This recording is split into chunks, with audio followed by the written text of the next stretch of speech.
You're inside the press box.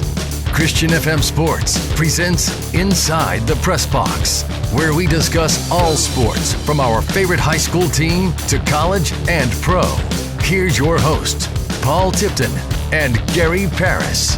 Well, what do you know, Vero Nation? Your Fighting Indians are now 4-3 with an exciting win last week over Booker T. Washington. Hey, Vero, welcome inside the press box. Paul Tipton along with Gary Paris. And I don't know about you, GP. I'm still a little bit mesmerized or shell-shocked or however you want to say it, stunned by that game. Not so much on the outcome, but just how it totally unfolded through the course of that game. Absolutely. And I tell you what, Lenny had told us at the Caps corner, and we were coach's corner at Caps, that this team had speed. Look for their speed. And I'm going to be honest with you, I was impressed with their speed, but I was also impressed with the way Vero Beach played. Vero created a lot of turnovers, and instead of being the one that gives up a lot of points on turnovers, they were able to capitalize on some turnovers and score some points. When we get into this game, you're going to see the total offense, probably the lowest production output that we've had all year, or we've had maybe as long as Lenny's ever been here. And but there's a reason why. Yeah. One, the athleticism of Booker T. Washington's team, very skilled, very fast. Two, we had short porches. Well, that's true. That is true. And Coach did tell us about, as you would imagine, a team coming out of the, Dade or Broward area generally has speed. It has a lot of athleticism. You know what I didn't envision, Gary, was, okay, when Coach is talking about speed, you kind of picture in your mind like this kind of like sleek, type of running back or wide receiver that's probably like around 6'2", maybe just around 200 pounds or whatever. You don't envision a guy that's playing quarterback, 5'9", probably somewhere around about 230. And man, when he put his foot in the ground and decided to run, and I'm talking about Nyland Main, the starting quarterback for Booker T. Oh my goodness, did he have some speed? I mean, I tell you what, I'm a big guy, and I think he had a bigger belly than I did. And I'm going to be honest with you, I was like, wow. I thought, man, this kid can't run. There's no way. Whew. Then the very first time he planted that foot in the ground and cut up the field and went to the outside, I went, whoa, that is a tank. That's not you can't call him nothing but a tank. Because, and a fast tank. Tanks are slow, but you think his speed was amazing. His ability to lower his shoulder and to take tacklers on. He was hard to tackle. He had thick legs. And he could run, and he had a good arm too to go along with his passing game. Running game. You don't generally see a guy of that size by his second step be pretty much at full speed. He was amazing. Explosive. He was amazing. We were lucky we held on, and we were to win that game, and we took a lot of bang ups and we took a lot of beatings. And any coach will tell you. I mean, look, Gary, you played the game long enough. You know this is like, okay, turnovers. You want to be on the plus side of that margin, and Friday night, I mean, in the first half, Booker T. Washington had 5 turnovers. Coach had mentioned to you, and you and I have talked about this before. He mentioned to us again at Cap's Corner, for the coach's corner, rather, at Cap's Pizza Place Hub, where we always go every Tuesday night. So if you want to be a part of that, join us Tuesday nights or listen to us, because you'll learn a lot from Coach. He told us that a game sometime is won or lost in the end of the first half and the beginning of the second half. Yep. And I've heard that for years. I mean, really, I've heard people say that for years, and sometimes it just doesn't happen. But last week, this game, we're, I think, tied with them. Well, it was we were behind. We were behind 7-3. Yes. Okay. And around 2:44 left in the second quarter, we were able to put a drive together set up by a turnover, yeah. right? Mm-hmm. So we had a short porch, and Champ Mons runs the ball in and scores a touchdown. So now we're ahead 10-7, okay? Now there's 2:44 left in the second quarter.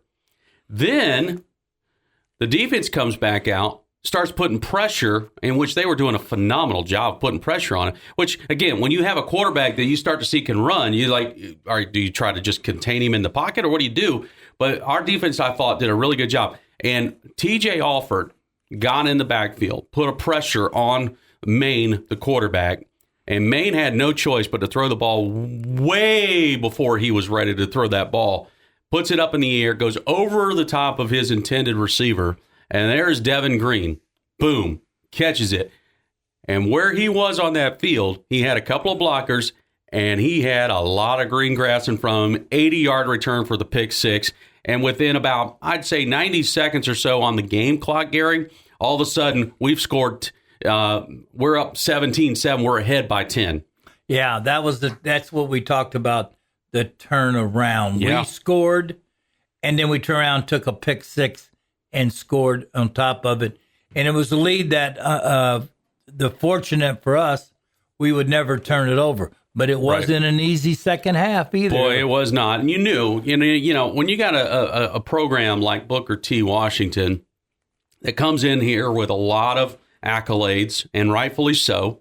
Since 2007, they've had 7 different titles. 6 of them are state titles and 1 national championship. And, you don't do that by accident. You do that because you got a coach and a program that literally stays solid year in and year out. So okay, first half, yeah, they had 5 turnovers. Yeah, they're down by 10 points, but expect them to come back. And they did. Well, the thing I liked the best about our kids was they weren't intimidated. No. They're at that point. Yeah. You mentioned it last week that you're no longer a freshman if you're a 9th grader. Mm-hmm. You've already got 6 games under your belt, and now you're more of a veteran. You're a little more experienced. You're more toward a sophomore than you are a freshman. Right. And you see that play of our kids on that game against Booker T. They had to me, the freshmen didn't look like freshmen. The sophomores didn't look like sophomores, and the seniors played like they were veterans. Yeah, you start to see where things are paying off, Gary, with the start of the season, with playing these tough teams the way we did. Even though we didn't get the results we were hoping for, I think the game experience is so valuable now for the guys going forward that they're not surprised by anything anymore. We lost these games early. Yeah. Okay, this was as physical a team and as fast a team we've played all year. Mm-hmm. And we beat them because our experience has come out and it's starting to show. Our kids have come together. Yep. They understand the offense. They got a better vision of what Coach Jay and Coach Mata want on both offense and defense. So with that being said, they still were in the ball game. They came back and they scored 14 points in the second half, and we had 7 points in the second half. So it was 24-21. They had the ball. We had to punt. Yep. They're going to get the ball one last time. And they marched right down, and I'm thinking, boy, the last thing I want to do with our banged up quarterback and not having all of our players available. Right. And I'm thinking, boy, the last thing I want here is to get in overtime. Yep. I did not want to get into an overtime because we're hurt. We're playing with our third string quarterback. You got your first 2 quarterbacks out. And so you're nothing against the third string quarterback, but he's not been in that position all year. Right. So we get down to the exciting. It's 4th down. And they decide, okay, we're going to kick. It was too far to go because if we don't get it, then the game's over with. But we got a good kicker, and he is good. Both his extra points are his 3 extra points were boomers. I mean, they went good distance. So I'm thinking, oh man, just pull this thing, push it. It wasn't just a chip shot. It was probably a 20, 30-yard kick. It was definitely 30 plus. Yeah. And so the snap, and then all of a sudden you see here comes Carter rather. Yep. Carter comes around and Benjamin. Mm-hmm. And they both were right there. If one doesn't get it, the other one was going to get it. Yeah. They blocked it. Yep. They blocked the kick, and Vero naturally recovered and all, and Vero got their win. And that's you say to yourself, you and I looked at each other and we were going, wow. Those kids deserve that. Absolutely. That was a big time win against a big time program. And they were jumping up and high as all get out. And Vero Beach, it wasn't a poor performance because when you look at the total yardage, Vero had 144 yards of total offense. Yeah. 53 plays, 145 yards. 145 yards, okay? But you know what Lenny told us, and he said that we called a good game.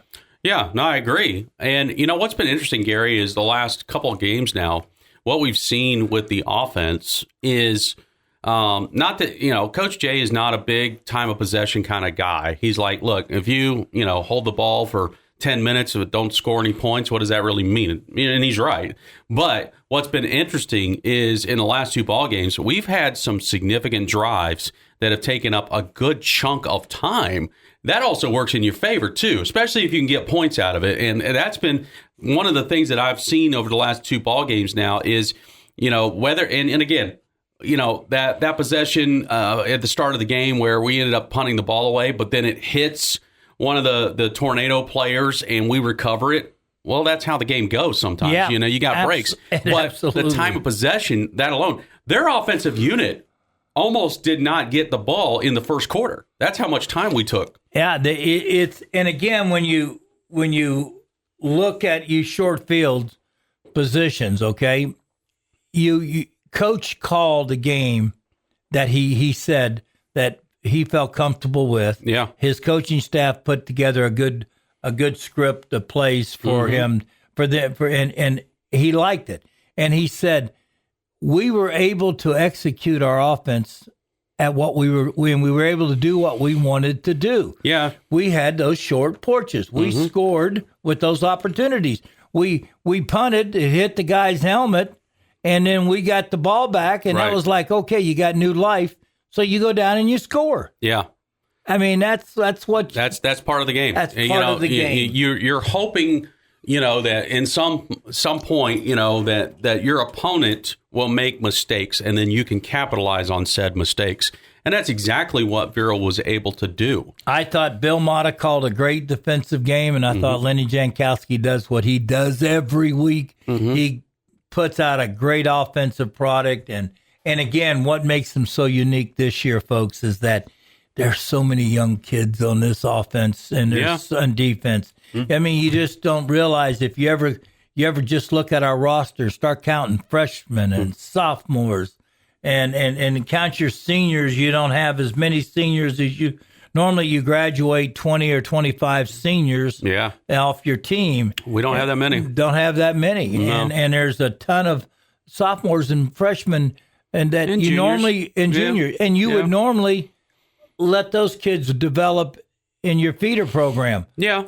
Yeah, But these kids are good. They're good. They're talented, and like we said, they've gained so much experience in the last 6-7 weeks now that looking forward, it's like, okay, now there's a sense of optimism going forward for the remainder of this season.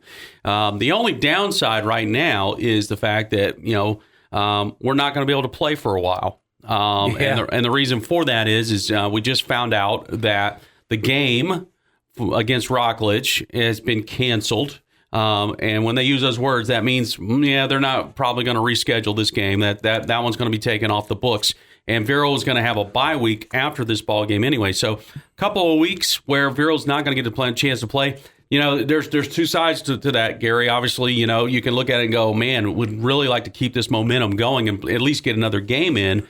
But you also, given, some of the potential injuries that we took in the course of that ball game might be a blessing in disguise, because now we get a chance to heal up and get ready for the last 2 ball games of the season. Well, I mean, that's a good analogy, and that's a good.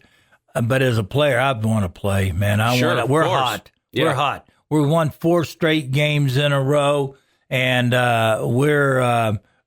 want to play Rockledge, because Rockledge is a good football team, and it's a solid program, and we have to go on the road, and we need to find out what we can do again on the road, how well we can play and adjust ourselves and all. But unfortunately, we won't be able to. As a player, if you're banged up and you got a bruise and bruises, and you're looking at a strain or you sprained your ankle, or you whatever it may be, you pull a muscle, your muscles are hamstrings tight or groins messed up a little bit, and you've stretched it. You want that break, sure, because now it gives you 2 weeks. The problem is, everybody that we play is probably going to be in the same boat. We were going to go. I mean, we play Treasure Coast plays Central on Thursday. This Thursday, that game is going to be canceled. Right? It'll be delayed. It can't be canceled because they got to make it up. Right. They may make that game up on Saturday, sure, or they may come back on Monday, right, and make it up. And because that's a big game. Yep. Because if Central beats Treasure Coast, then we're automatic district champs. Right. Okay, so it gets down to that. Treasure Coast plays Central, Centennial, Vero Beach. Mm-hmm. That's their last 3 games of the year. Yeah. And that's how that is a big game. And you're talking about a team that hasn't won a game yet. No. In Treasure Coast. And you and I were talking about this last week and in the course of the game as well, that, with the first power rankings that came out, and Treasure Coast sitting in the 8th spot without winning a game, just because of their strength of schedule. And so, I don't fully understand that, because I would think that, somewhere in there, a win has to count for something, and you got 8 other teams below you that at least have a win that's in our region. But things are what they are, and this whole bracket can change quite a bit over the next 3-4 weeks. But yeah, Treasure Coast has a prime opportunity right now. If they can go 3-0 over the next 3 weeks, they win a district title and they're in the playoffs. Absolutely. And again, they got one of the hardest schedules in the state of Florida. They played quality teams. Yeah, they have. And, so again, there's a lot of concern. We could go diving into the whole, how the playoff format is set up and all this, but the system is what it is right now. And right now, you got a situation where Treasure Coast could, seize an opportunity here if they want to take full advantage of it. Now, can they? I don't know. Well, but again, when people say, "Well, how they're undefeated," I'm not undefeated. They're winless. They're winless. Yeah. And everybody they played is winning. Yeah. The teams they're playing are winning. You want all your opponents, if they beat you, you want them to win. Of course. And just like our first 3 losses, all those teams are winning. Yes, that helps us. That helps us. And it gives us a good strength of schedule. Yep. And we have gone out and we've won 4 games in a row. Mm-hmm. And we did exactly what we needed to do. We needed to go out and win. Yep. And in the first 3 games, I thought 2 of those we probably had a good chance of winning. Mm-hmm. But that's because we were young. And again, I use that as not as an excuse, but as the reality of when you have young kids at times, you're trying to play in a very competitive veteran teams, it makes it tough at times. But these kids have learned. Yep. These sophomores, we talked about, these freshmen and sophomores have grown up immensely, and they've done a great job. We did not have a great stat day last week. So, as you said, we had 53 plays for 145 yards. I don't know if I've ever seen that in any of Lenny Jankowski's coaching days. Well, I'd have to go back and look at the stat line from our Heritage game, because that was a low-scoring game, and we didn't do a whole lot there. But, yeah, you're right. You don't typically see those kind of numbers, certainly with that many plays, 53 plays. But, again, that to me is just a total credit to our defense that played lights out football and gave us, we were on the plus side of the 50 a lot on Friday night. So we got to win. That's the most important stat line. We win 24-21, and we now 4-3 with a couple of weeks to get healthy and ready for our next district and final district opponent in Treasure Coast. All right, that aside, Gary, now last week, or during the game last week, you teased a little bit about, with college and, NIL. So I'm going to let you take the microphone, my friend, because I am very curious to hear what you got to say about NIL. Well, there's a proposal out right now that is out. The problem you're having is the 4 games. You can play 4 games. The rule, then you can get redshirted if you don't play anymore. Long you can be 4 games all out of the whole schedule. You play 4 games. Don't have to be in a row. Right. It can be the first. You can play the 4th, the 7th, and then the 12th. And you've got then you're still eligible to be redshirted for that year. What's happening is some of these kids are wanting more money. And they go to the coach, and they know that their 4th game is they got it in their bag behind them now. Mm-hmm. And they say, I'd like more money. And they say, well, we're not going to give you. You agreed upon this figure, and you signed a contract, and, we're just not going to give it to you. And so then they said, okay, then I'm redshirt, and I will go in the portal. That is one of the tools now that you're starting to see kids. If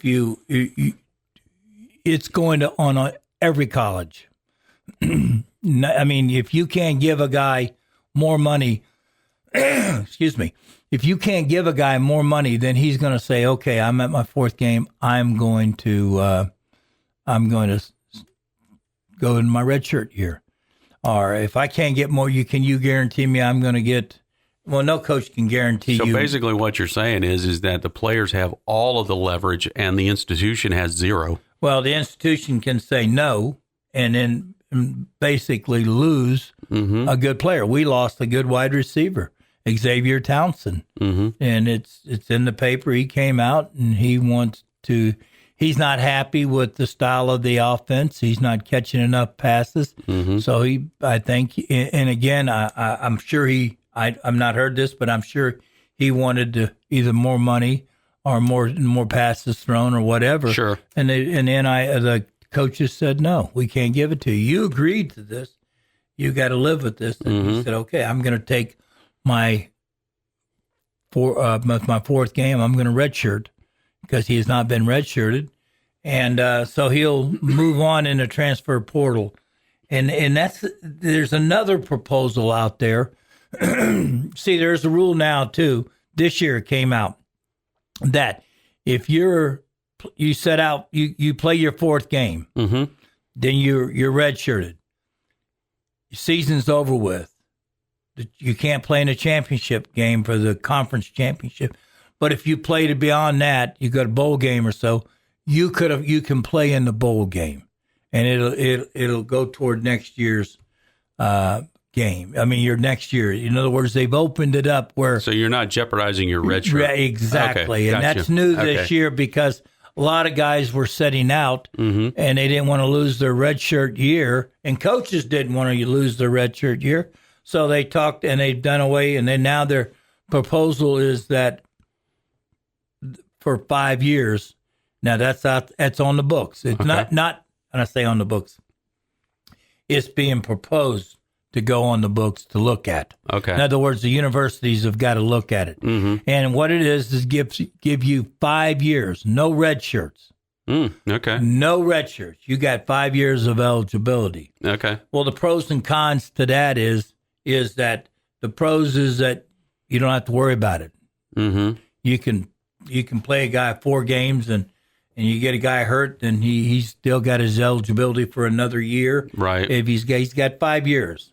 And so whereas like we had a game a few years ago where Mikey Keene has that 4 years. And he had John Rice Plumlee ahead of him. And so he saw that it was going to be tough for him to play. So he went ahead and opted out. Well, Rice Plumlee got John Rice Plumlee got hurt, we needed a quarterback.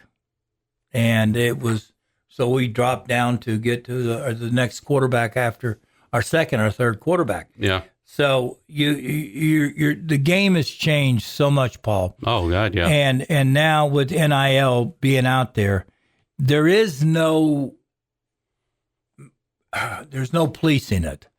You've created your monster, and you've got to live with your monster and all. And when you look back, for example, to give you, like, UCF spent close to $2.5 million on the, okay. You know what the average team in the Big 12 paid for? $4.5 million. Oh wow! So we're $2 million below them. Yeah, and so you're not being competitive. We're not being, and that's the problem right there. If you go to the SEC, where they've been around a long time, they are higher. Yeah, I mean, you're probably talking $5-6 million. Well, and it's no different than things in real life. If SEC is by far and away the highest as far as, like, if you were to compare to like market size. SEC is the large, or the major markets of the college football rankings. So they get the most TV money. They've got the most revenue coming in. So therefore they're able to then turn around and put money into these collectibles and pay players a little bit more than, say, the Big 12 or the ACC or the Big 10. Now what has to happen to be competitive is these particular conferences now have to get better contracts, either with TV or find different ways to get revenue so they can compete more. You're 100% right. I mean, if you want to get a good lineman, you're going to have to pay for him. Yeah. And if you're going to get an average lineman, then that's what you got. Yep. Because you end up getting average, and then when you go up against a team that has a very good defense, then you realize that your guys are pretty good against an average team. Yep. But your guys aren't as competitive, and you don't have the depth of a team when you go up and play a strong defense that has the front four guys that are really, really good. And so that's one of the things that the NIL has definitely hurt, in my opinion, has hurt the high school. Given a fifth year guarantee, if they do that, is going to hurt high school even worse. So I want to make sure I understand this whole proposal here. So, okay, 5 years of eligibility. So let's just say year one, your freshman is playing. He plays, doesn't matter if he plays 4 games, 3 games, or even 7 games or whatever. Let's just say if he gets hurt, does that eligibility just go away now? He's only got 4 years remaining, does he get an opportunity to classify as a medical? That hasn't come up yet, where you might get a 6th year or so like that. The biggest problem with the 5 years is economics. Yeah, because now you're guaranteeing a kid an extra year of scholarship, and you're giving them 5 years. Of a scholarship, and when you do that means you got to come up with the money. Right, you got to have money to feed, which they kind of already had anyway because of the medical red shirt. There was already 5 years, but the problem is that you can go up to a kid and say to him, "I don't think you're going to get a lot of reps this year. Yeah, you may want to look for another school or something like that." Yeah. But that it's proposed. It hasn't been voted on. Yeah, I don't know, but that's one of the things out there. Yeah, that they're talking about. And of course, now all these schools have gotten the lawsuit against the NCAA. They have several $1 billion is owed to all the schools, and it's going to be where it'll trickle down into the schools where they can use it, depending on the sizes, I guess, of the programs. Yeah, well, again, it's just like real life. I mean, look, I'll use broadcasting because that's what I know. I mean, you can start out at a radio station or TV station that's in a little market like Vero Beach would be considered a small market type of place. Okay, if you want to work your way up to where you can make a better salary or whatever, well, you're going to have to go to a larger city or larger market. Okay, so like as an example, if I start here in the Vero Beach or Treasure Coast area, my next step's probably going to be to try to go to some, medium-sized market that might be like your, Athens, Georgia, or like, a Nashville, Tennessee, or someplace like that. Then if I get established there, my next step's going to be to go to like what would be considered a large market, which would be more like your, Houston, or you might want to go to, a Seattle or a place like that. Then my next step's going to be I got to go to what's classified as a major market, which would be like your New York City, your Los Angeles, Chicago, Dallas, etc. So that's how it all works. It's no different for colleges. I mean, if you start out at like, say, a South Florida or a UCF or whatever, or a FIU, then the next step is to go up to one of these power conferences, and it might be the ACC or it might be the Big 12. And then, if I want to go up even higher, my ultimate goal is to get to the SEC, which is like the crown jewel. Absolutely. You're right. And the way this money is, a couple $1 billion will be dispersed. It'll be dispersed to the FBS schools. Yeah. And how they do it, I don't know. I just know that they finally have got the verbiage put out on it that everybody agreed upon. So it's just a matter of time now. But the game has changed, my friend. It has changed, and it's a hard for our fans to understand that loyalty is no longer there. And no, I mean, we had a kid, Dylan Gabriel, started for us. He's at his third school. Yeah, started for us 2 years, and we were thinking, man, we got us a great program here, got a great kid, and all of a sudden he decides to go to Oklahoma. Then he spends 2 years because Oklahoma paid him. Right. That we couldn't give him that kind of money that Oklahoma has. Right. And then he leaves Oklahoma to go to Oregon. Yep. Well, Oregon's in the neighborhood of Nike. And right. And so they gave him well over $1 million to come. I can't blame the kid. No, not at all. Because it's out there. You might as well take it and take advantage of it.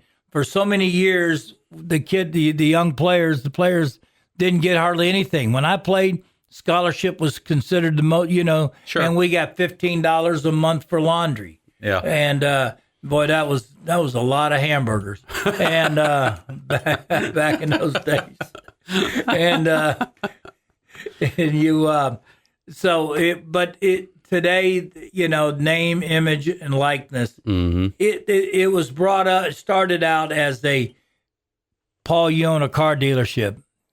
Gary Paris, I want you to come in and advertise for my car dealership, and I'll let you have one of my cars or something, and I'll give you a certain amount of.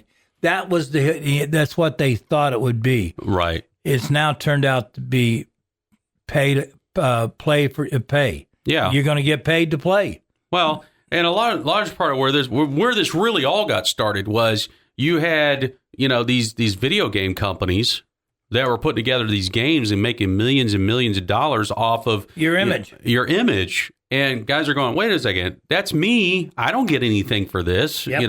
I have no say in if I'm on this game or not or whatever. And then you got guys that are getting penalized because they autograph a jersey or they autograph a football or whatever, and they charge for their autograph or whatever, and they're getting penalized for it. So yeah, that's where it all kind of really is rooted from. But it is definitely a different game. I mean, the on the field product is not changed. It's what's happening behind the scenes. It's about the business of football now that has really changed. And absolutely. It ultimately will affect and has affected what we're seeing on the field.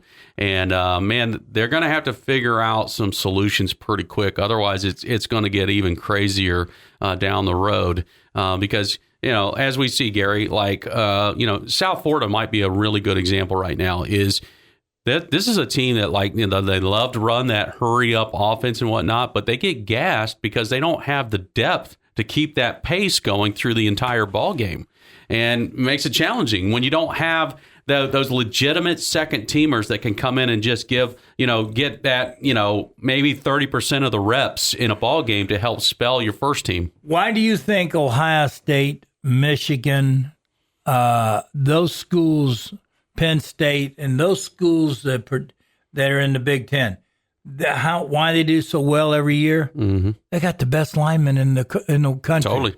They got the best, the Midwest linemen. Mm-hmm. That's been something that's been done. They've known it for years. They've been recruiting, and the Big Ten was a smash mouth football team. Yep. They go boom, boom, boom down the field running. You don't throw the ball. Now but they have gotten all their high school kids have been raised to be offensive. Big guys have been raised. They've been on weightlifting. They're raised. In Florida, all of our kids are they want to be fast wide receivers, defensive backs, running backs, skilled positions. Right. We don't get that big offensive lineman like they do up north. Yeah. And so they come down here and recruit our thin guys and our fast guys, and we have to go up there to try to get big guys to play. And the difference of the school, the system, and the conferences are unbelievable. The big conferences are going to get bigger. They will. They'll get bigger, and they're going to get richer. They will. All right. Well, we talked probably a little bit more than we thought we were going to talk about NIL, but it's such a big part of the equation now, not just for college, but for high school as well. Because guys are thinking, if I'm going to the next level, I got to think about that aspect too, because I got to protect my brand. This is really what it's become. Everybody has their own brand, and I'm trying to market my brand, protect my brand, and. Do I fault the players for that? No, because they're just playing the system as it's presented to them. And so it is what it is. Well, that's going to do it for us. We're going to be out for a couple of weeks because of a game got canceled because of Hurricane Milton. And by the way, we wish everybody the best of luck. Our prayers are with everybody. Please stay safe. And we're going to try to get things going again here in a couple of weeks as Vero Beach has a bye week. Our next ball game will be on the 25th of October when we're back at home to take on Treasure Coast. It'll be our final district game and could be ultimately, at least for Vero's eyes, it will be for the district title. So that's going to be a game we want to make sure everybody attends, and let's come out and cheer on our boys. All right, GP, it's always good to see you, and we'll see what happens in a couple of weeks. Thanks, Paul. Always a pleasure. Enjoy letting our fans know a lot about what's happening in football. All right, Gary Paris, I'm Paul Tipton. Thanks for joining us. Good night, God bless, and always go Indians. Thanks for joining us inside the press box. For more, go to ChristianFM.com.